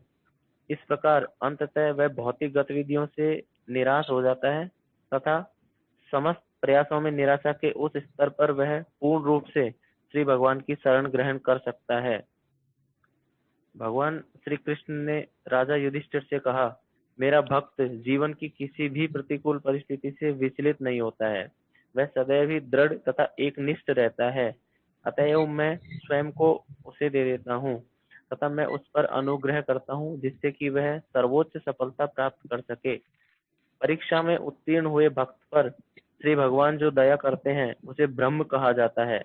इससे संकेत मिलता है कि उस दया की महानता की तुलना केवल सर्वव्यापक महानता ब्रह्म से ही की जा सकती है। ब्रह्म का अर्थ है अनंत रूप से महान तथा अनंत रूप से प्रकाशित होने वाला। उस दया को भी परम कहते हैं, क्योंकि इस भौतिक जगत की तुलना में इसकी कोई तुलना नहीं होती है। इसे सूक्ष्म अर्थात अति सूक्ष्म भी कहा जाता है। एक परीक्षित भक्त पर भगवान की दया न केवल महान तथा अनंत रूप से उदार है, अपितु यह भक्त तथा भगवान के मध्य सर्वोत्कृष्ट प्रकार का दिव्य प्रेम भी है। ऐसी दया का वर्णन आगे चिन्मात्रम अर्थात पूर्ण रूपेण आध्यात्मिक कहकर भी किया गया है। मात्रम शब्द का प्रयोग भौतिक गुणों के लेस मात्र से भी रहित पूर्ण आध्यात्मिकता का संकेत देता है। उस दया को सत्य भी कहते हैं, नित्य तथा अनंतकम भी कहते हैं। ठीक है।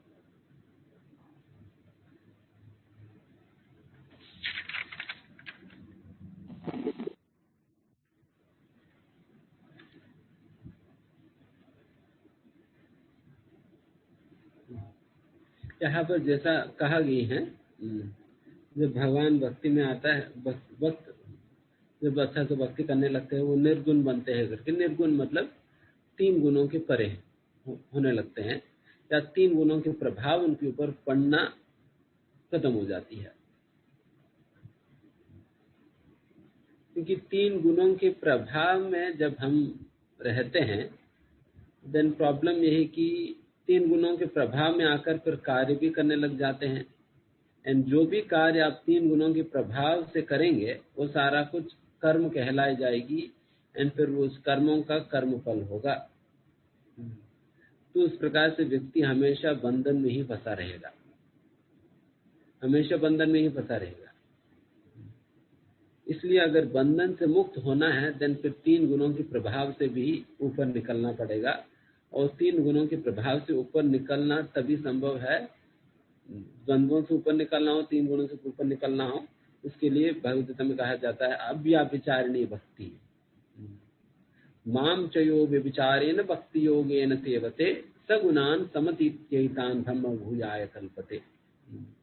माम चयो व्यभिचारेण, अव्यभिचारिणी भक्ति का अभ्यास जब व्यक्ति करता है, अव्यभिचारिणी मतलब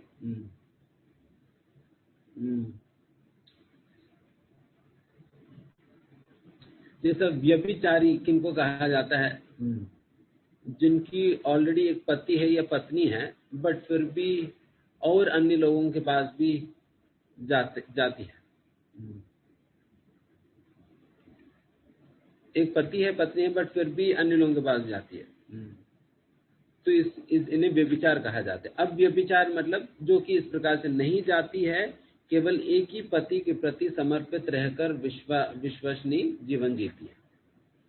उसी प्रकार से जब अव्यभिचारिणी भक्ति का मतलब यह है कि हम अन्य किसी और के पास आश्रय के लिए नहीं जाते। हमारा एक ही नाथ है, जगन्नाथ, तो उनके सिवा और किसी के पास नहीं जाएंगे। चाहे जो कुछ भी हो वो मुझे डुबा दे और ठहर कर रखे, जैसे भी करे, मैं उनके साथ ही हूँ, मैं उनके साथ ही हूँ। तो इस प्रकार से जब अनन्य रूप से जो समर्पित होकर जब भक्ति करता है, ये अव्यभिचारिणी भक्ति होगी, अव्यभिचारिणी भक्ति होगी। तो इसलिए इसे ही अनन्य भक्ति भी कहा जा सकता है। और ऐसा अनन्य भक्ति करने से व्यक्ति 3 गुणों के परे जाएगा।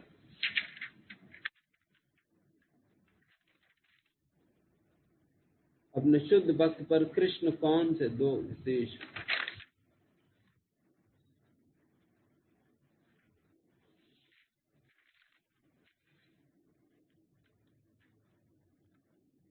तो भगवान कौन सा 2 विशेष अनुग्रह करते अपने शुद्ध भक्तों पे?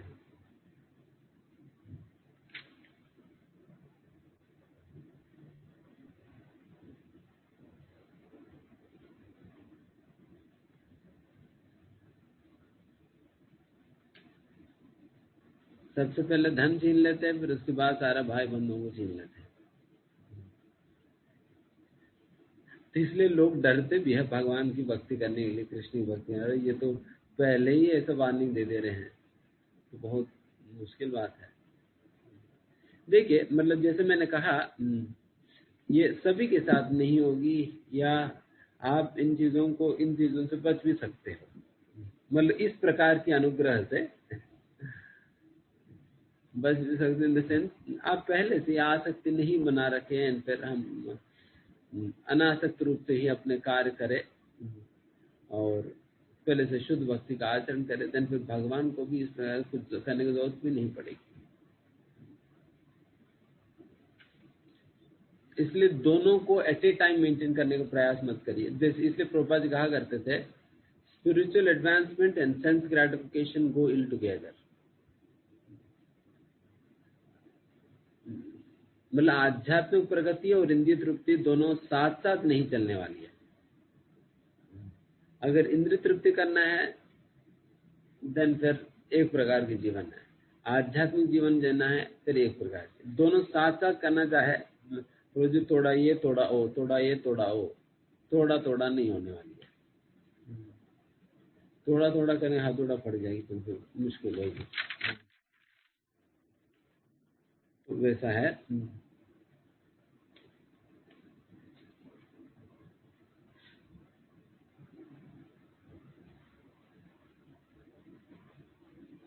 और जो भी आप लोगों ने प्रसंग सुना है,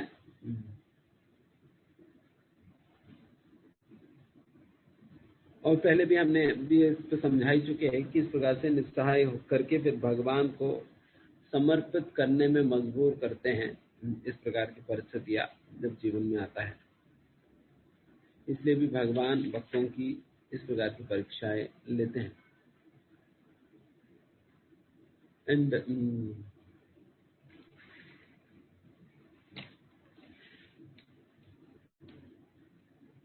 एंड भगवान भी ऐसा नहीं है कि भगवान कभी किसी प्रकार, मतलब भगवान is always there to support us. भगवान हमेशा अपना हाथ बढ़ाकर हमें सहायता करते ही हैं, बट उस सहायता को कभी कभी हम पहचान पाते, कभी पहचान नहीं पाते हैं। चैतन्य लीला में ही, महाप्रकाश लीला के अंतर्गत चैतन्य महाप्रभु अपने गुरु गंगादास पंडित उनको बुलाते हैं।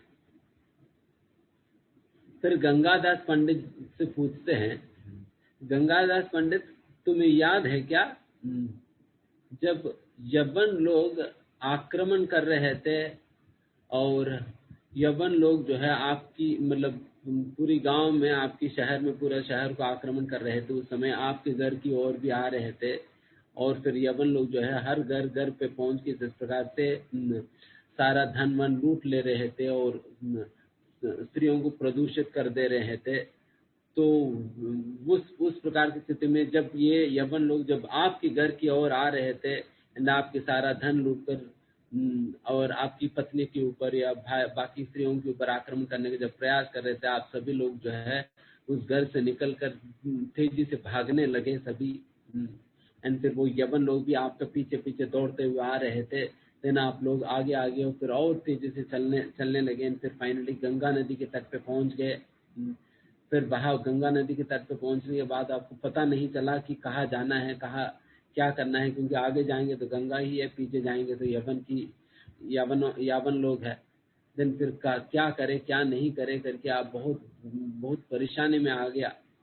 देन उस समय आप मेरी स्मरण किया आपने,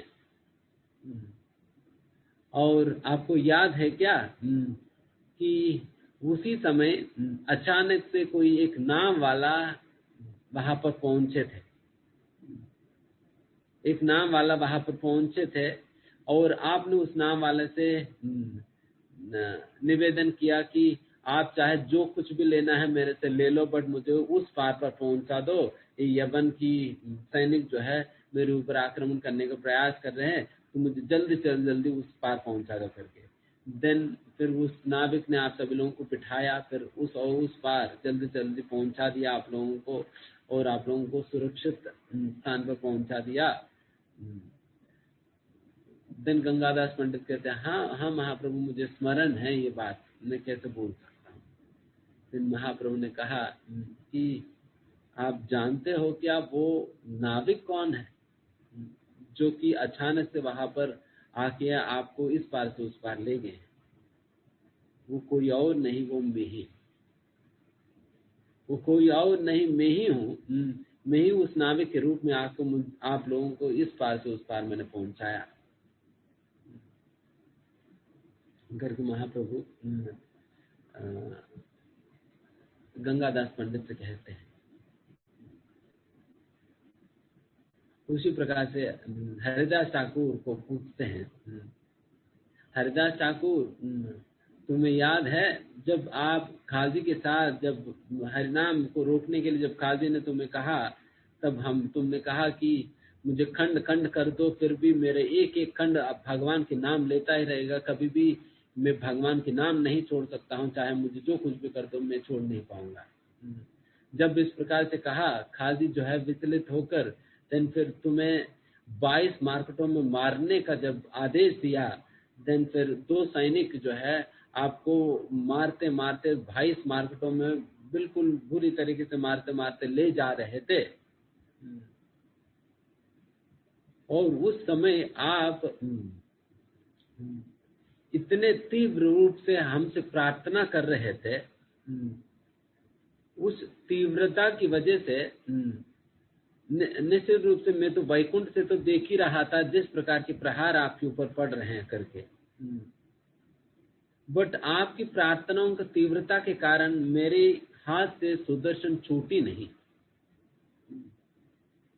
क्योंकि आप उन लोगों से इतना प्रेम कर रहे थे, इतना दया कर रहे थे, आप उन लोगों के लिए इतना प्रार्थना कर रहे थे कि सुदर्शन भी छूट नहीं पाया। तो इसलिए आपकी उनकी प्रति उनको बचाने का जो निश्चय था, उसके सामने उनकी दंडित करने का जो मेरी संकल्प है वो छोटा पड़ गई, इसलिए मैं कुछ नहीं कर पाया। बट फिर भी मैं आपको इस प्रकार की दर्दनीय स्थिति में मैं देख नहीं पाया, इसलिए मैं वैकुंठ से भागकर आया और आपकी शरीर के ऊपर मैं अपना शरीर लगाकर वो सारे मार मैंने खाया। और देखो मेरे पीठ पे उस प्रहार के निशान करके फिर महाप्रभु अपने पीठ के ऊपर जो कुछ भी निशान है वो सारा कुछ हरिदास ठाकुर को दिखाते हैं। देन फिर ये देखकर हरिदास ठाकुर मूर्छित हो गिर पड़ते हैं। भगवान, आप अपने भक्तों से क्या प्रेम करते हो और अपने भक्तों के लिए कुछ भी करने के लिए तैयार हो करके। तो इस प्रकार से जब भी परीक्षा लेने वाली जब भी परिस्थिति आती है, ऐसा मत सोचो कि भगवान हमें अकेला छोड़ दिया। Like a loving father is always next to us. वो हमेशा हमसे प्रेम करते और हमारा बगल में ही है, हमारी सहायता जब भी जरूरत पड़े करने के लिए। तो ऐसा मत सोचे हमें अकेला अकेला ही परीक्षा देना पड़ेगा, नहीं, भगवान है साथ में, उस विश्वास के साथ हम परीक्षा दें। तो इस प्रकार से भगवान अपने भक्तों की सहायता करते हैं।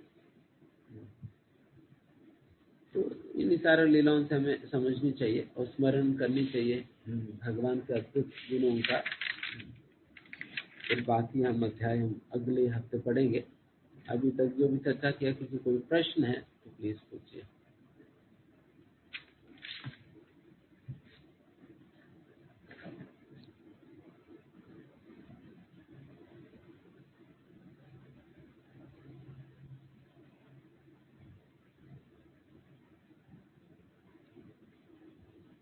या आपके जीवन में कोई परीक्षा आई हो और आपको कुछ अनुभव हुई है कि भगवान ने कैसे सहायता की है, तो आप लोग शेयर कर सकते हैं, बाकी लोगों को भी कुछ प्रेरणा मिलेगा।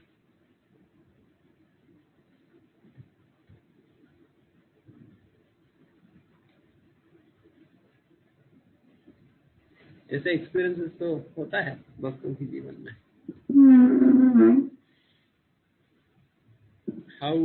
How devotees and the Lord come to our rescue at the time of dire need. जब सच में जरूरत पड़ती है, किस प्रकार से भक्त या भगवान हमारी सहायता करने आ जाते हैं किसी न किसी रूप में। कहीं ना कहीं तो अनुभव होता है लोगों के पास। तो वैसा कुछ अनुभव है तो सभी भक्तों के लिए प्रेरणा का स्रोत बनेगी, बता सकते हैं आप।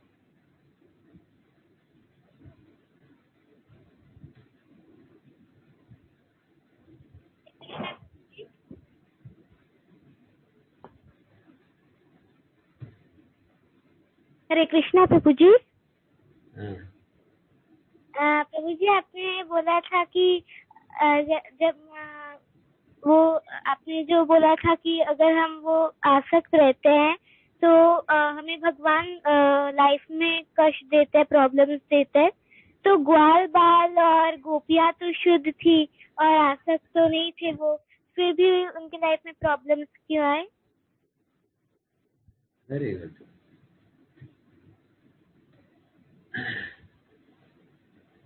जैसा गोपिया हो या प्रभुपाद जी के जीवन में भी अनेक प्रकार के कष्ट आए हैं ना। अनेक प्रकार के कष्टों को प्रभुपाद जी को झेलना पड़ा। कोई टाइपराइटर चोरी कर दे रहे थे, उनमें अमेरिका जाना है, कोई टिकट नहीं दे रहे थे, कोई बाथरूम में साबुन क्यों रख दिया करके पूछने पे प्रभुपाद जी को मारने आ गए। प्रभुपाद जी बेचारे फिर वहां से भाग भाग कर फिर जाना पड़ा अपने जान बचाने के लिए। तो इस प्रकार से अनेक प्रॉब्लम फेस करनी। तो ये किस लिए है कि इसका हम वैसे भी पहले भी बता चुके थे कि इसका कई कारण है। एक कारण ऐसा भी है कि भगवान उन भक्तों की महानता को साधारण जनता को दिखाने के लिए भगवान उनके जीवन में इस प्रकार के कष्ट देते हैं, ये दिखाने के लिए कि ये भक्त लोग जो है इतने समर्पित हैं मेरे प्रति कि ऐसा परिस्थितियां आने पर भी उन परिस्थितियों को सामना करते हुए मेरे भक्ति छोड़ नहीं रहे हैं। उनकी विश्वास मेरे ऊपर घट नहीं रहे बल्कि बढ़ रहे हैं। उनकी समर्पण, प्रेम इत्यादि चीजें बढ़ रहे हैं ना कि घट रहे हैं। तो इस प्रकार से उनकी महिमा को हम जैसा लोगों को दिखलाने के लिए। एंड एक और कारण ये भी है कि हम जैसा लोगों के जीवन में जब इस प्रकार की परिस्थितियां आती है, उन परिस्थितियों को कैसे सामने करें, वो वैसा थ्योरेटिकली तो हम पढ़ते तो है, बट प्रैक्टिकल तौर पर जब हम लीलाओं के अंतर्गत सुनते हैं, देन हमें निश्चित रूप से बहुत प्रेरणा मिलती है कि अच्छा भक्त लोग इस प्रकार से उस परिस्थितियों को सामना करते हैं, देन हमें उस प्रकार से बननी चाहिए करके वैसा निश्चय आता है हमारे अंदर में। उस प्रकार से साधकों को प्रेरणा देने के लिए, सही उदाहरण प्रस्तुत करने के लिए भी भगवान इस प्रकार की परिस्थितियां देते हैं भक्तों के जीवन में। एंड इस प्रकार की परिस्थितियां आने ही पर तो हम प्रभुपाद जी का मतलब कंट्रीब्यूशन को हम इतना अप्रिशिएट करते हैं। अगर मान लो सभी को प्रभुपाद जी छूने मात्र से, देखने मात्र सभी भक्त बन जा रहे हैं, कुछ प्रयास ही नहीं करना पड़ा। जब उनको अमेरिका जाना था, चार्टेड फ्लाइट आ गया अपने आप से वैकुंठ से, चार्टेड फ्लाइट आया गया, देन सब कुछ अपने आप हो जा रहे हैं। देन हम प्रेरणा कहाँ से लेंगे? देन कहेंगे ये तो शुद्ध भक्त है, उनके लिए तो वैकुंठ से विमान आ गया, हमारे लिए कौन आएगा? एयर इंडिया वाले भी भेजेगा नहीं कुछ, तो हम तो ऐसे ही है करके हमें कोई प्रेरणा नहीं मिलेगी। ये शुद्ध भक्ति इनके जीवन में ऐसे ही होता है करके फिर हम छोड़ देंगे। बट रादर इस प्रकार की एक साधारण मनुष्य के जीवन में आने वाले परिस्थितियों को सामना करते हुए जाने के कारण हमारे लिए एक बहुत बड़ा प्रेरणा मिलती है जब भी हम प्रभुपाद लीला सुनते हैं। ठीक है,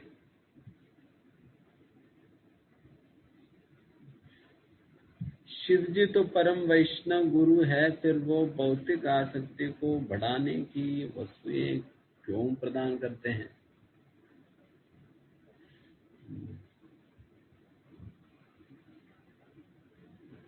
शिव जी तो डेफिनेटली महान वैष्णव है,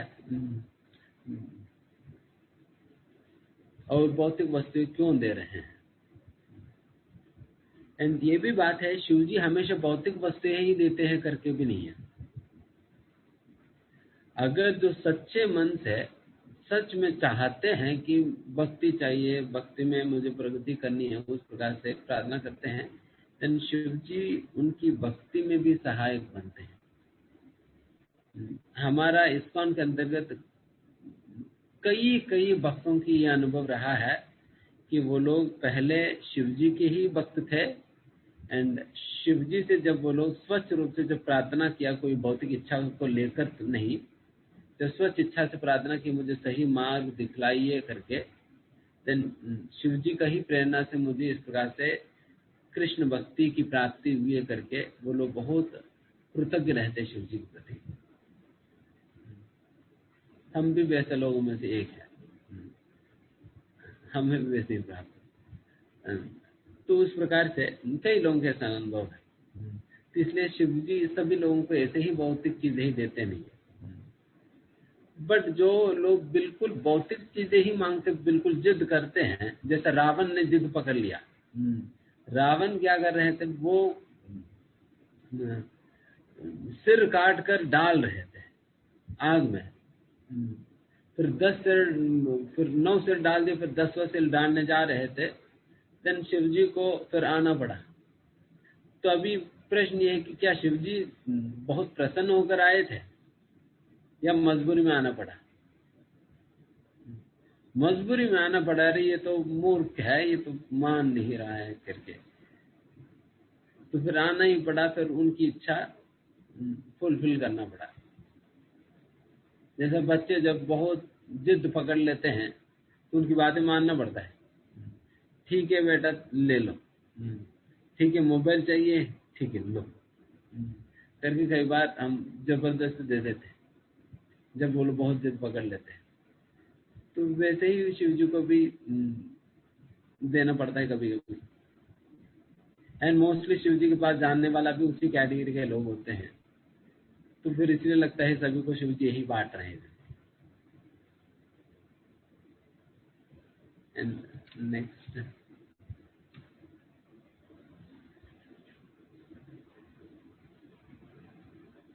प्रभु ji why Krishna not punish यवन?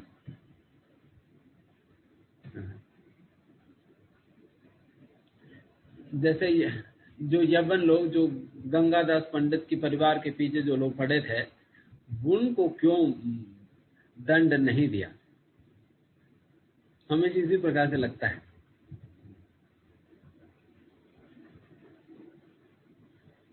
कौरवों को मार सकते हैं ना भगवान, कौरवों को फिर इस प्रकार से कुरुक्षेत्र युद्ध तक पहुंचने क्यों दिया भगवान? यवनों को भी तो दंड कर सकते हैं, क्यों इस प्रकार से होने दिया?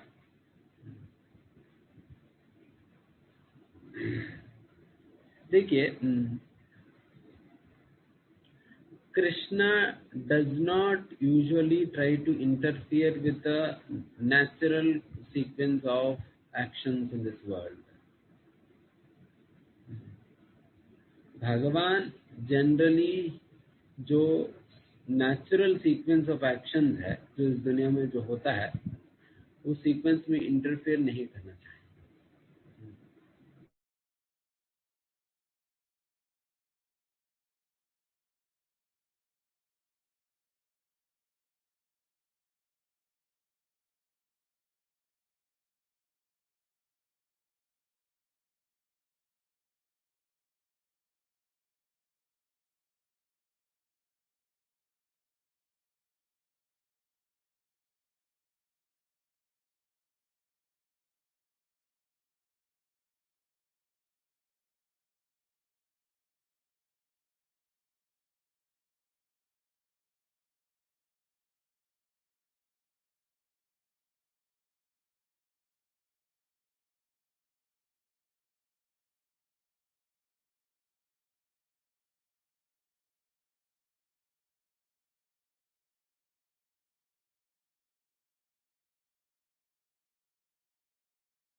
हरे कृष्णा, अभी प्रभु जी आ रहे हैं।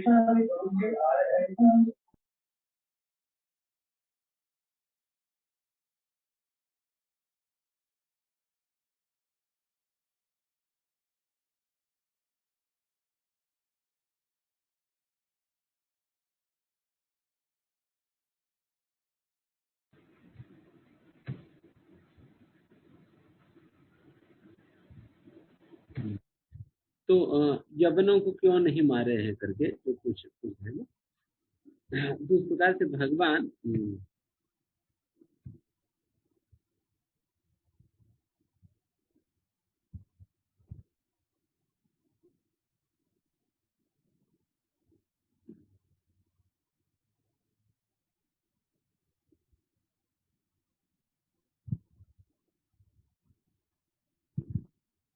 भगवान उस प्रकार की केसेस में उस प्रकार से मतलब आप हमेशा यही देखिए उस प्रकार से इंटरफेयर नहीं करते हैं, उस प्रकार से इंटरफेयर नहीं करते हैं, बिकॉज फिर काल गति को चलान मतलब चलने ही देना होगा, काल गति को चलने देना होगा, इसलिए भगवान इंटरफेयर नहीं करते ऐसी परिस्थितियों में।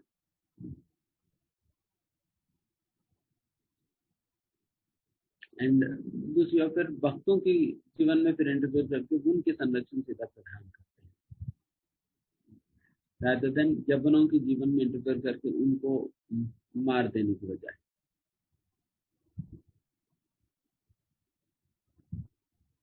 क्योंकि ये बहुत आसान है इस प्रकार से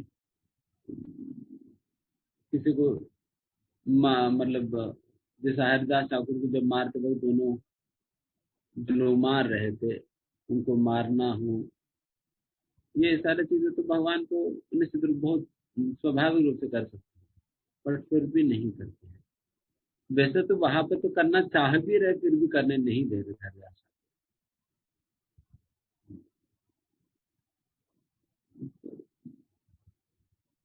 ठीक है, यहाँ पे समाप्त करते हैं। एंड फिर उसके पहले हम वैसा जब के विषय में जो आप सभी लोगों ने कमिटमेंट लिया, तो जब अच्छा से सुधारिए जिस प्रकार से आप लोगों ने कहा, तुलसी महारानी के सामने बैठ के तो ये जो जो चीजें मैंने कही है वो सारा चीजें पालन करते थे। एंड उसके साथ ही साथ देखिए मतलब जब भी हम कोई संकल्प लेते हैं उसे पूर्ण करने का प्रयास करनी चाहिए। जैसे कि आप लोग शायद प्रभुपाद जी की 125वां आविर्भाव दिवस की उपलक्ष्य में आप लोगों ने जो भी प्लेजेस ली है नाम जप के विषय में हो या अलग अलग प्रकार के प्लेजेस जो भी आप लोगों ने लिया है, उन प्लेजेस को आप लोग फुलफिल करिए। मतलब बहुत ज्यादा इधर उधर मत करिए, मतलब डेफिनेटली थोड़ा सा समय होने पे लोग ढीले पड़ जाते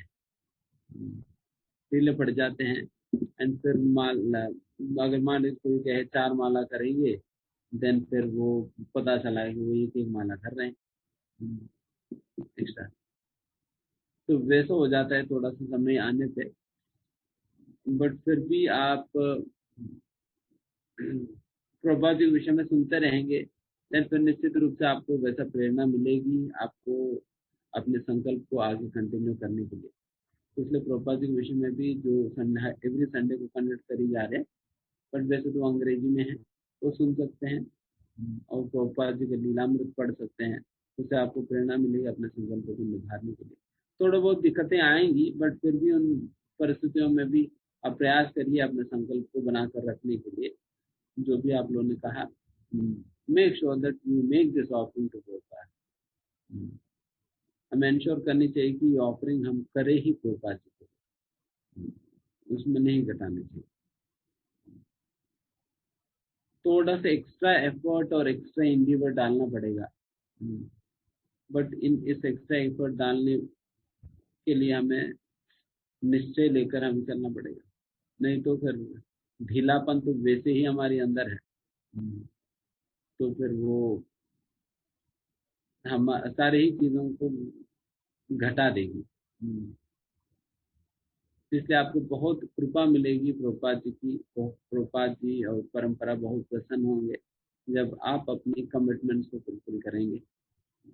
तो इसलिए प्रयास करिए अपने कमिटमेंट्स को फुलफिल करने का, ठीक है। ओके, फिर यहाँ समाप्त करते हैं।